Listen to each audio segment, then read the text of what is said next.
Hello दोस्तों, welcome back to the video. दोस्तों आज की वीडियो में हम लोग बात करने वाले हैं पोस्ट ऑफिस की एनएससी स्कीम के बारे में, जिसको कहते हैं एनएससी यानी नेशनल सेविंग सर्टिफिकेट। अब दोस्तों ये वीडियो बहुत खास और बहुत इंटरेस्टिंग इसलिए भी है, जिसको स्टॉक मार्केट में पैसा नहीं लगाना है, जिसको स्टॉक मार्केट की नॉलेज नहीं है, तो यहाँ पे वो पैसा लगा के पैसा बना सकता है बिना किसी टेंशन के। और यहाँ पे जो दोस्तों जो रेट ऑफ इंटरेस्ट मिलने वाला है ना, वो अपने आप में ही बहुत ज्यादा है, सीरियसली।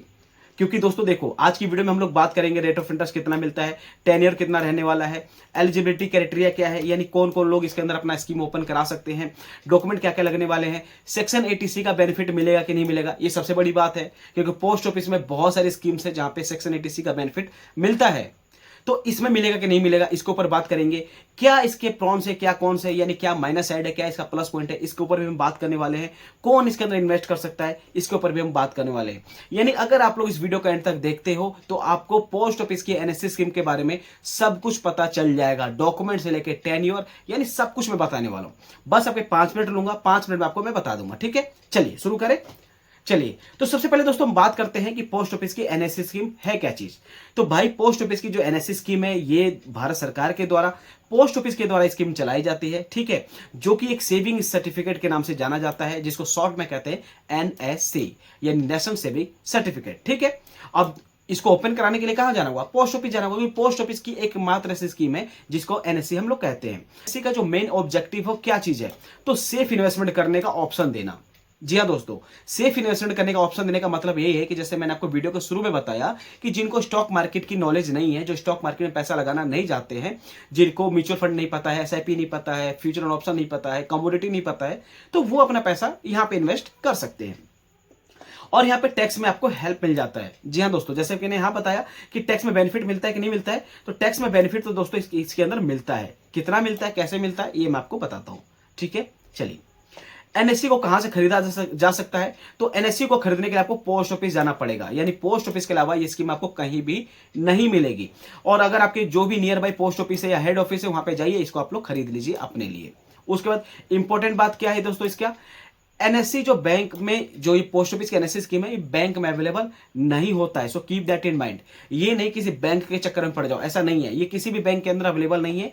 ये आपको नियरेस्ट पोस्ट ऑफिस में आपको जाके पता करना पड़ेगा और वहां पे मिल जाएगा आपको। उसके बाद एलिजिबिलिटी क्या है, कौन इसके अंदर अपना पैसा इन्वेस्ट कर सकता है, इस पे एक बार ध्यान दे देते हैं। तो जो भी इंडियन सिटीजन है वो इसके अंदर अपना पैसा इन्वेस्ट कर सकता है। इंडिया का नागरिक होना चाहिए, वो पैसा इसके अंदर इन्वेस्ट कर सकता है। एज की लिमिट यहाँ पे नहीं है। अगर मान के चले कोई सीनियर भी है, सीनियर सिटीजन, तो वो भी अपना पैसा इसके अंदर इन्वेस्ट कर सकता है। अगर कोई माइनर है तो वो भी खरीद सकता है। जी हाँ दोस्तों, अगर कोई माइनर है तो वो भी खरीद सकता है, ठीक है। और ज्वाइंट अकाउंट की भी फैसिलिटी यहाँ पे मिल जाता है, यानी कोई हस्बैंड वाइफ भी है तो वो भी अपना ज्वाइंट अकाउंट यहाँ पे अपना ओपन करा सकते हैं एनएससी स्कीम के अंदर, ठीक है। एनआरआई जो है और जो ट्रस्ट है, इसके अंदर अपना अकाउंट ओपन नहीं करा सकते, ये स्कीम उनको नहीं मिलेगी। आगे बात करते हैं। अब बात करते हैं इन्वेस्टमेंट के ऊपर कि इन्वेस्टमेंट कितना करना होता है इसके। तो इन्वेस्टमेंट इसके अंदर कितना है, मिनिमम 1000 रुपए। यानी पहले अगर आप लोग स्कीम ओपन कराओगे तो मिनिमम इन्वेस्टमेंट 1000 रुपए की है। उसके बाद आप लोग 100 रुपए पे भी मल्टीपल अपना अकाउंट ओपन इसके अंदर स्कीम ले सकते हैं, ठीक है। और मैक्सिमम जो कितना पैसा लगा सकते हो, तो इसकी नो लिमिट है। जितना आपके पास पैसा है, जितना पैसा आपके घर में पूरी फैमिली में सब पैसा लगा दो, जितना पैसा है, ठीक। अब ध्यान देने वाली बात ये है दोस्तों कि यहाँ पे सेक्शन 80C के तहत आपको 1.5 लाख तक की डिडक्शन मिल जाती है। मैंने जैसे बोला था ना, ये स्कीम सच में इतनी खास है, ये वीडियो इतनी खास है ना कि आप लोग कहेंगे। देखिए, मैंने यहाँ बताया था कि टैक्स में बेनिफिट मिलेगा कि नहीं मिलेगा, तो सेक्शन 80C के तहत आपको यहाँ पे 1.5 लाख रुपए तक की डिडक्शन मिल जाती है। इट मीन्स कि अगर आप लोग जॉब करते हो और टैक्स स्लैब में आते हो, रिटर्न फाइल करते हो, तो भाई साहब यहाँ पे 1.5 लाख रुपए तक आप बचा सकते हो। ये चीज आप ध्यान रख के चलिएगा, 1.5 लाख तक की डिडक्शन आप लोग कर सकते हैं। आगे बात करते हैं। और एक चीज दोस्तों यहाँ पे ध्यान दीजिएगा, क्या है, एनएससी एक वन टाइम इन्वेस्टमेंट है। यानी जैसे कि एफडी काम करता है, फिक्स डिपॉजिट काम करता है, वैसे यानी एक बार अगर आप लोगों ने इसके अंदर पैसा डाल दिया तो उसके बाद और पैसा आप लोग ऐड नहीं कर सकते। तो यानी जब भी इस स्कीम को ओपन कराने के लिए आप लोग जाइए, उसी समय आप लोग डिसाइड कर लीजिए कि आपको कितना पैसा इसके अंदर इन्वेस्ट करना है। अब जैसे कि मैंने यहाँ बताया था कि आप लोगों को 100 रुपए कैसे हो तो मिनिमम इन्वेस्टमेंट करनी है। उसके बाद आप लोग मतलब 1000 रुपए की मिनिमम इन्वेस्टमेंट तो करनी है। उसके बाद 100 रुपए का आप लोग यहाँ पे मल्टीपल अकाउंट और स्कीम ओपन करा सकते हो। ये ध्यान रख के चलना है, ठीक है। तो जब भी जाइए तो पहले ध्यान रखिए कि भैया वन टाइम इन्वेस्टमेंट है, तो एक बार जो भी आपका पैसा है सोच समझ के हिसाब किताब बैठा लीजिए, घर की खर्चे पर्चे सब निकाल उकाल के उस पर डिसाइड कीजिए कि आपको कितना पैसा इन्वेस्ट करना है। आगे बात करते हैं यहाँ पे टेन्योर क्या रहता है, तो यहाँ पे 5 साल के लिए होता है दोस्तों। यानी एक बार अगर आप लोग इस स्कीम के अंदर पैसा इन्वेस्ट करते हैं तो आपको एटलीस्ट 5 साल के लिए पैसा इन्वेस्ट करके यहाँ पे रखना है। पूरे 5 साल में आपका जो मेच्योरिटी है वो अमाउंट आपको मिल जाता है 5 साल के बाद। अब एनएससी पे इंटरेस्ट रेट है वो कैसे काम करता है एक बार ये भी देख लीजिए। इंटरेस्ट रेट यहाँ पे गवर्नमेंट डिसाइड करती है। जी हाँ दोस्तों, जो भारत सरकार की गवर्नमेंट है वो डिसाइड करती है। इंटरेस्ट रेट पूरे 5 साल तक सेम रहता है, ये ध्यान रख के चलना है आपको। इंटरेस्ट एनुअली कंपाउंड होता है, ये चीज आपको ध्यान रख के चलेगा। जैसे स्टॉक मार्केट में एसआईपी के अंदर लोग कहते हैं कि मैंने करोड़ों का कॉर्पस बना लिया, लाखों का कॉर्पस बना लिया, वहां पे कैसे बनता है, कंपाउंडिंग के थ्रू बनता है। तो यहाँ पे भी आपको कंपाउंडिंग का जादू देखने को मिलेगा। उसके बाद क्या है, पेमेंट मेच्योरिटी पे आपको पूरा मिल जाता है। मतलब कि इसका क्या हुआ, हर साल इंटरेस्ट आपकी जुड़ता रहता है और उसके बाद आपका पैसा 5 साल में आपको मिल जाता है। एनएससी का पूरा कैलकुलेशन समझिए कैसे काम करता है, 1 मिनट में ये भी देख लीजिए। एनएससी दोस्तों क्या है, एक आप लोगों ने मान के चलिए कि एनएससी स्कीम के अंदर 1 लाख रुपए का आप लोगों ने इन्वेस्टमेंट किया, मात्र 1 लाख रुपए के एग्जाम्पल के लिए। अब उसके अंदर क्या है, पहले ईयर आपको इंटरेस्ट जुड़ गया, ठीक है, पहले ईयर का जो इंटरेस्ट था वो आपके उसमें जुड़ गया। सेकेंड ईयर का इंटरेस्ट प्लस इंटरेस्ट, यानी पहले ईयर का जो इंटरेस्ट मिला फिर दूसरे ईयर का जो इंटरेस्ट मिला वो फिर जुड़ गया। यानी इसी तरह आपका कंपाउंडिंग काम करता है और इसी तरह आप जो भी म्यूचुअल फंड में पैसा लगाते हैं वो वैसे ही काम करता है, ठीक है। गर्मी बहुत हो रही दोस्तों, पंखा बंद है क्योंकि वीडियो में आवाज आएगी और पता नहीं लाइट है कि नहीं है मुझे नहीं पता, बट गर्मी बहुत है। आगे बात करते हैं, 5 साल मेच्योरिटी लगभग कितनी हो जाएगी। अगर आप लोग 1 लाख इन्वेस्टमेंट करते हो तो 1,40,000 से लेके 1,45,000 के आसपास ये पैसा आपका बन जाएगा, जहां पे आप लोगों ने गारंटी रिटर्न आपको मिला और कोई रिस्क यहाँ पे आप लोगों ने लिया भी नहीं, ठीक है। अब यहाँ पे टैक्स की बेनिफिट की बात करें तो एनएससी एक टैक्स सेविंग स्कीम है। अगर आप लोग टैक्स पे करते हो जैसे कि मैंने आपको बताया तो यहाँ पे 1.5 लाख तक की आपको डिडक्शन मिल जाती है। तो और वो जो आती है सेक्शन 80C के बेनिफिट में आती है, ठीक है। जहां पे भी 80C जुड़ गया मतलब 1.5 लाख की डिडक्शन आपको मिल जाएगी। अब जैसे पोस्ट ऑफिस की स्कीम है जिसका नाम है पीपीएफ यानी पब्लिक प्रोविडेंट फंड, वहां भी 1.5 लाख की डिडक्शन मिल जाती है। उसी तरह सुकन्या समृद्धि योजना भी है, वहां भी आपको 1.5 लाख तक की डिडक्शन मिल जाती है।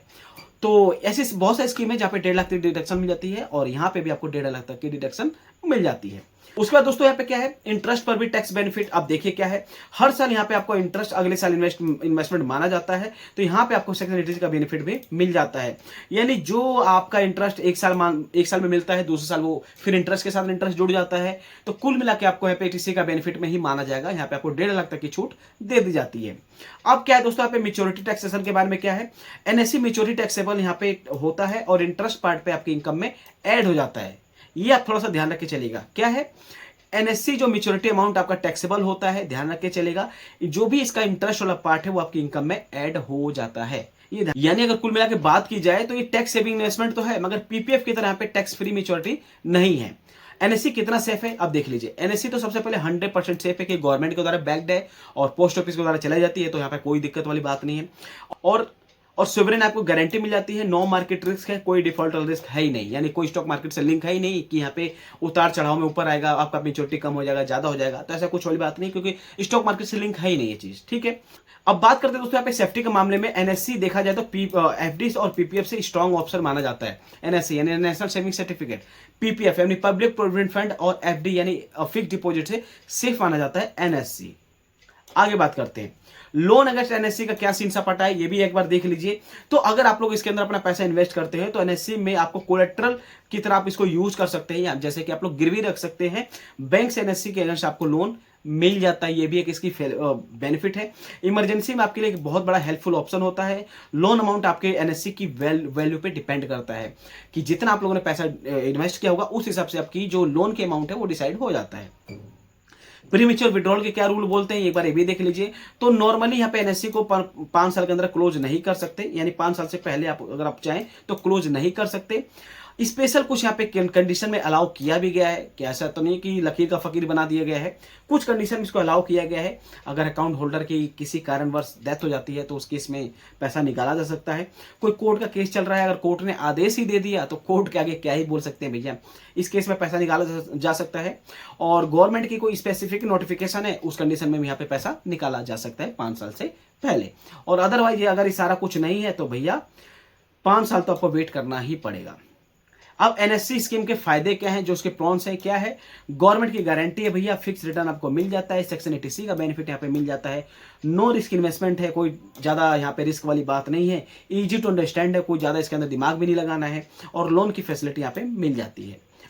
अब इसका नुकसान क्या है ये भी आपको पता होना चाहिए।